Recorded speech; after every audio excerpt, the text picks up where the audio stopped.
हमारा पाचन तंत्र है, तो पाचन तंत्र में हमने देखा कि भोजन है वह एलिमेंट्री कैनाल मतलब मुख गुहा से शुरू होती है और एनस के रास्ते निकल जाती है, वहाँ से होता हुआ स्टमक में जाए, अमाशय में, अमाशय से फिर आंत में और आंत के द्वारा फिर वो बाहर निकल जाती है शरीर से। तो आखिर हमारे बॉडी के डिफरेंट सेल के पास ये जो फूड है, वो कैसे पहुँचता है और ये जो एनर्जी है, वो कैसे रिलीज़ होती है? क्योंकि एनर्जी रिलीज़ होती है सेल के अंदर और सेल के अंदर फूड चाहिए और फूड जाएगा कैसे? तो वहाँ पे मोस्ट जो हमारा इम्पोर्टेंट फंक्शन है, प्रक्रम है, वो है हमारा परिवहन। अगर हम बात करें तो यह हर एक ऑर्गेनिज़्म के लिए बहुत ही ज़रूरी है, चाहे वो प्लांट हो, चाहे वो एनिमल हो। इन दोनों की बात करें, दोनों में ट्रांसपोर्टेशन ज़रूरी है, परिवहन ज़रूरी है, परिवहन या परिसंचरण तंत्र बोलते हैं इसको। परिवहन जैसे अगर प्लांट में ही देखें हम, तो मेनली प्लांट में ट्रांसपोर्टेशन की बात करें तो 2 चीज़ होता है।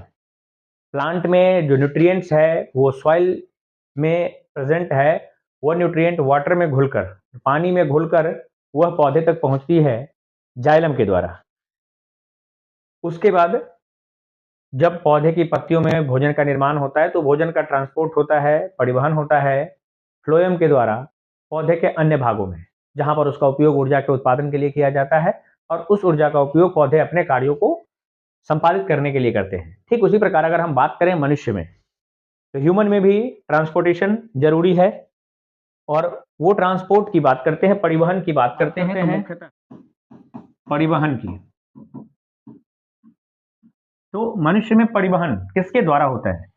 भोजन का परिवहन या फिर गैसों का परिवहन या फिर जो उत्सर्जी पदार्थ है उनका परिवहन, इन सभी का परिवहन किसके द्वारा होता है? तो हमारे शरीर में एक विशेष प्रकार का ऊतक है, तरल संयोजी ऊतक।